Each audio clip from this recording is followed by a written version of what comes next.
a moment of silence for a woman very special to a lot of people. Beloved Mum Christine. It was tough being there today, I have to say. It was a mixture of emotions between the joy of seeing the happiness on Darren D's face and not having Mum there, because all I could do was picture Mum's face there, and even now I can picture probably having the cracker, drinking too much wine or whatever.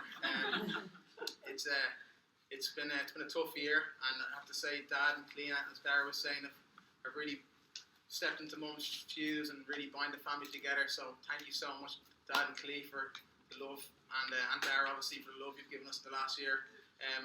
If we can all just take a moment, or maybe a moment isn't fitting. Maybe we should all have a toast for Christine. To Christine.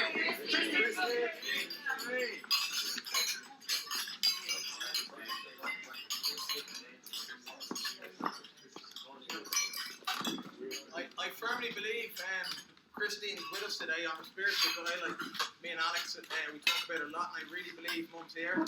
And I got further proof. I saw a couple of bottles of red wine missing earlier on. So, Chris, hope you're enjoying yourself up there, and I know you'd want us to celebrate and not to commiserate, and to really be all about Darren D. So, thanks for everything, Mum, and enjoy your day, guys. We're not finished yet, but I just want to say thanks.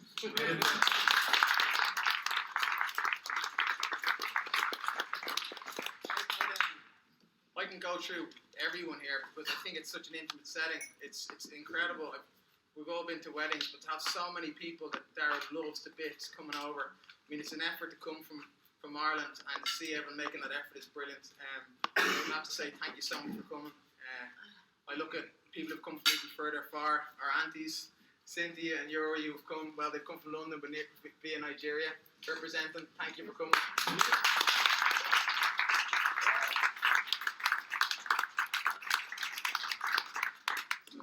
These great mates are here, like Emer, who come from the States. You look great. Thank you, from the bridesmaids. Thanks so much for coming. Jane has come from Singapore. Jane, we know it's an awful distance. Thanks so much. You've been brilliant. And obviously two of Dara's closest friends have come from Australia, Graham and Rory O'Shea. And not forgetting Nilo came from Mars.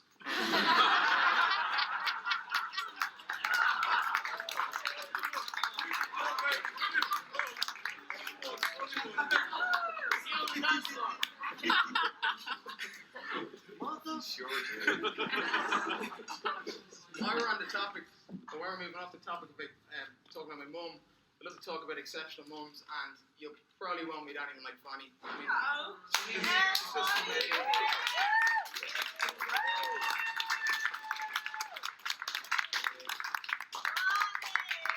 I genuinely mean that I've never seen a daughter and mother relationship like it. To see, Dee doesn't see her as a mum, she sees her as a mum plus a best friend. And I know Dara sees you in that as well. Bonnie, you're so much crap to be around, you're so interesting to chat to. Dee was only telling me there in the showroom the other day how every year since she was a kid on the 8th of December you meet up and you hang out for the day, and how much she looks forward to it. And like, you've just done such an incredible job bringing her up. So yeah, I got so much time for you.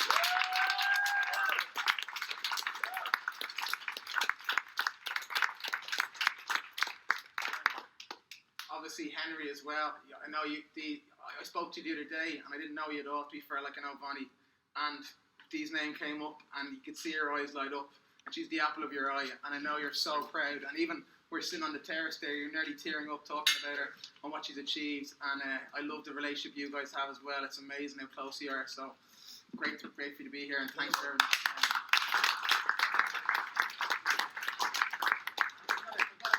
As well. I know she's been great to Dee and all the family. I don't know you well, but I've got to know you. It's a pleasure getting to know you.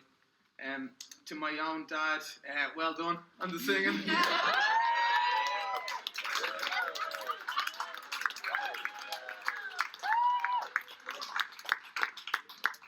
35 years, Pop barely said a word. Then Chrissy jumps off the stage for a couple of months, and look what comes out.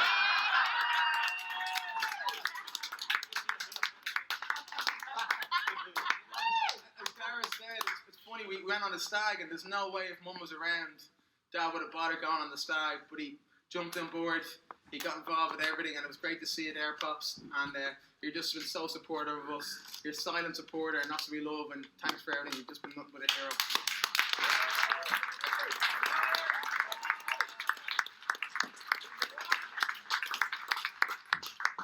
My darling sister, Kleena. I mean, Kleena is just she's the kindest hearted person you could ever meet. She's just, I'm going to go over and give her a hug. She's just done it.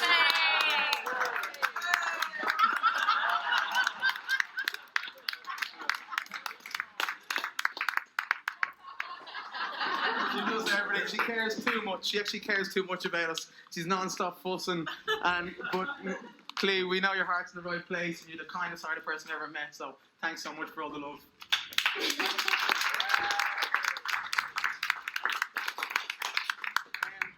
want to talk about Dee for a minute, because I'll never forget Dara ringing me up and going, "You got it, Bellier." He told me that was no famous and stuff. Bellier, you got to check out this chick I scored. She's unbelievable.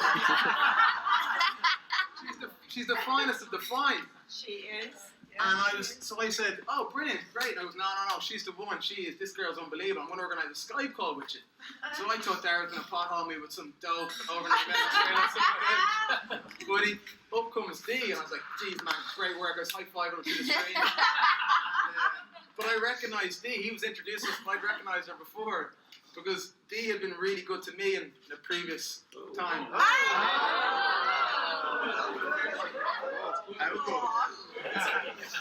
That's it, I'm done. Dee used to work in Wagamama, and I love food. I especially love when it's free. It's free. And this food, I knew one of the guys in the Leinster team, and he got me Felipe Contepomi's Wagamama card, which basically got me free food every day for an entire year. So I was like, jackpot. So I used to just design. If you don't know Felipe Contepomi, he's much bigger than me. He's much better looking than me, and he's really white. So yeah, he plays for Leinster. Yeah, so he plays for Leinster in Argentina.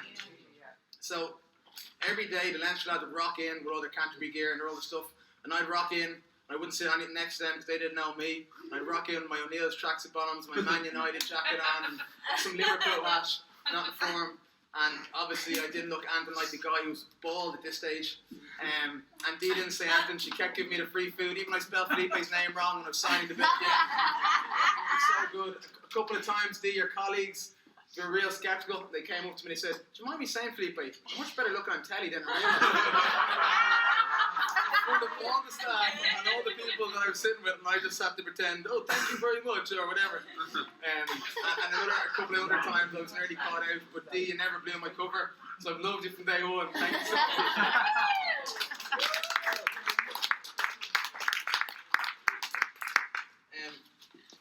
As you can see, I made one or two notes for today. I want to make sure, I have to go back and thank Neil and Sarah. Sorry, you've just been phenomenal. You've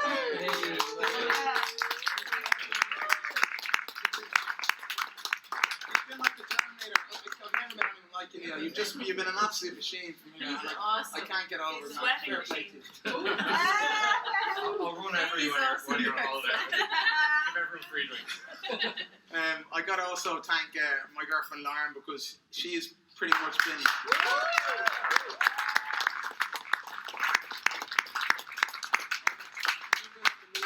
today. You've been fixing everything. You've taken this not like a holiday, like a job, which I wish you didn't, but you're just amazing like that. And thanks, Steve, for including her and making her feel so part of the family.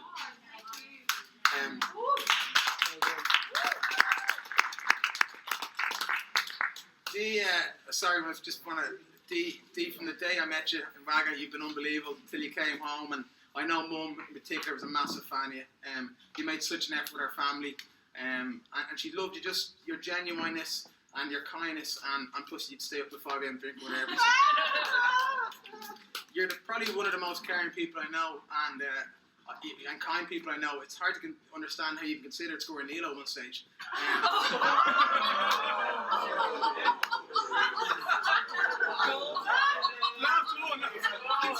Considered.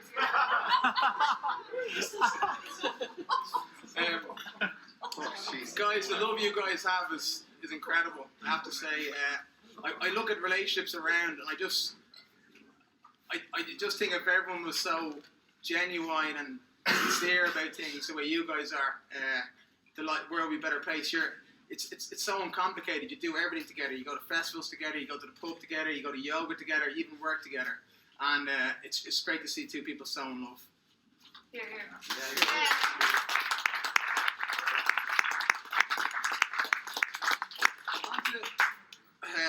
On to my boy Darren now.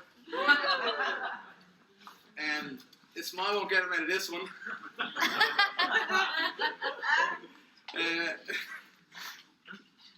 Dara is the best crack you'll ever meet a night out. He'll light up. He'll do anything for his mate. If he €2 in his pocket, he'll give you €1.50. He's that kind of lad. He's one of the kindest lads. And growing up, he always included me in everything we did. And we did everything: from speech and drama to swimming, Cub Scouts, and he always looked after his little bro. So thank you for that, Dara. You really made me feel special as well, which I really appreciate. Dara had a lot of talents as well, and as you know, he's obviously doing really well in the health shop or whatever, but he had a lot more talents than people know of. He was actually a phenomenal athlete as well, which he probably doesn't get credit for. He was electrifying speed, and he even beat James Norton in the sprint there a couple of months ago. But instead of using all this speed and footwork to sidestep tackles on the rugby pitch, he used them to do the Prodigy Walk in Wesley. Instead of using his power and his physique and athleticism to leap over hurdles on the track, he used them to leap over his fellow boy band members in his boy band up front. And instead of using his great body to score tries or to score goals, he used them to score girls. Because in 1988, Dara was box office material. He just joined the up-and-coming band Up Front. Up Front, I don't know if many of you guys have ever heard of Up Front. Yes, we have.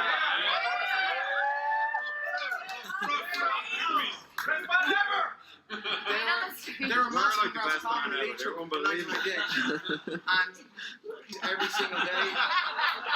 He still didn't get into the top 100 in Ireland, but he still and I suppose I'm just going to give you guys a little bit of a taste of what Dara was doing at the time. Every Sunday, he used to play, sold out capacity, in the Ballyfermot Inn, 10 a.m. till 12 at the old age pensioners. Him and Daniel Dunnu, who's actually with the script at the moment, Ian Colgan, who I think's on the front door of the Dragon. The three of them got together, and every Sunday, NSYNC, all the dance moves, they had it all down. They were brilliant. But they had this one big night coming up. So good that my mum even got her haircut for it. She was excited about it. Dad bought a new cardigan. And they got tickets to, it was called Grinder at the Temple Theatre. Now, I don't know if you remember the Temple Theatre. It was in the inner city. It was like a church. It was a big deal. Folks were so delighted. 2,500 tickets sold out. Mum and Dad rocked in. So they walk in and they're met by a guy called Cedric, who invites them in and says, "Welcome to Grinder." And the first thing they see is two guys scoring in the corner. Now, Mum and Dad are like, whatever, they're open-minded, no big deal. So they make their way into the dance floor. And they see their son coming out. And they go, "That can't be our wonder boy there, because he's wearing tights, fishnet tights, and knee-high boots." As they get closer and they see people nearly pulling out his hot pants, they go, "That is Dara." But Dara was going places, so he didn't care. Now, it's hard for you to picture Dara wearing that gear, and I'm not going to get into it right now myself, but I might just give you a little taste of what he would do. So the band up front, I couldn't get into the fishnet tights. The Lion tried to help me out, he just wouldn't fit. So up front, they go around with t-shirts like this. You're going to have to picture the fishnet tights and the knee-high boots. They're Doc Martens. With these kind of bands going on up here. Just to get really in the mood, that's what we have for you guys. And you wore these kind of headbands as well, wasn't it? So anyway, they parade around the place like this. So I got one more band to go on. And guys, mainly guys at the show, will go crazy. But so Dara came home and I started slagging me. He said, "Hey, Belia, we're going places." We're You're going to be a big deal, mate, right? Anyway, so I'm giving you a little taste of the outfits they used to wear. Now I'm going to give you a taste of their real song. Now, unfortunately, MTV wouldn't release the song. And we didn't have iPhones back then, so there's no video footage of it. So you have to use your imagination a bit. But I am going to call on two people to give me a hand with the song. These are the actual words. Now, Dara's role, by the way, with the Street Guys was he couldn't sing, but he was a great rapper. He was a kind of stereotypical black guy. Let's get him to do a few raps, show him. So Dara was a rapper, I need the two singers. So I'm going to ask Sarah and ask Cal to join me and give a little...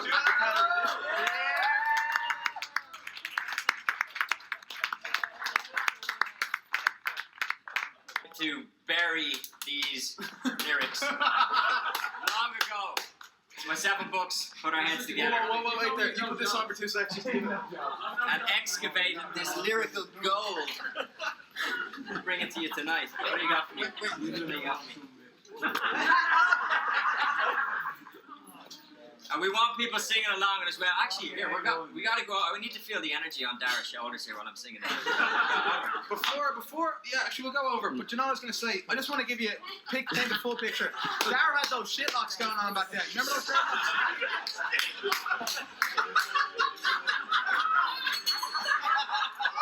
So we had these. Poor old Christine Buckley had to spend £200. Now pounds. He had these shitlocks either side of his head. So,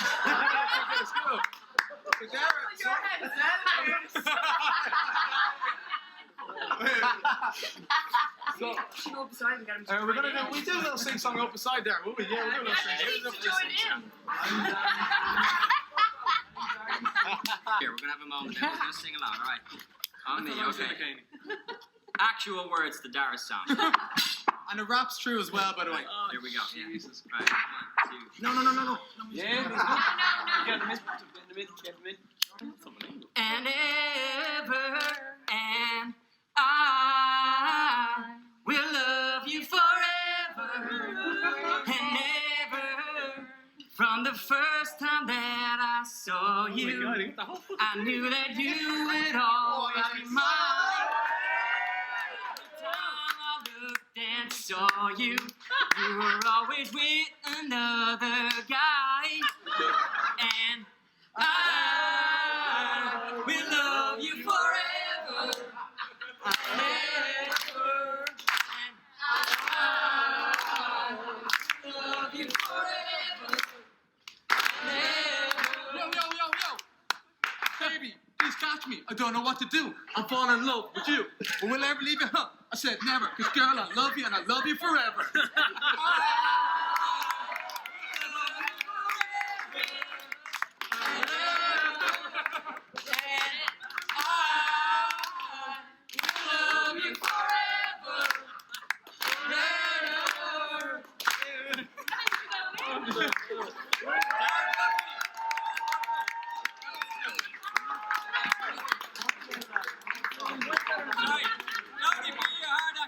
By the way.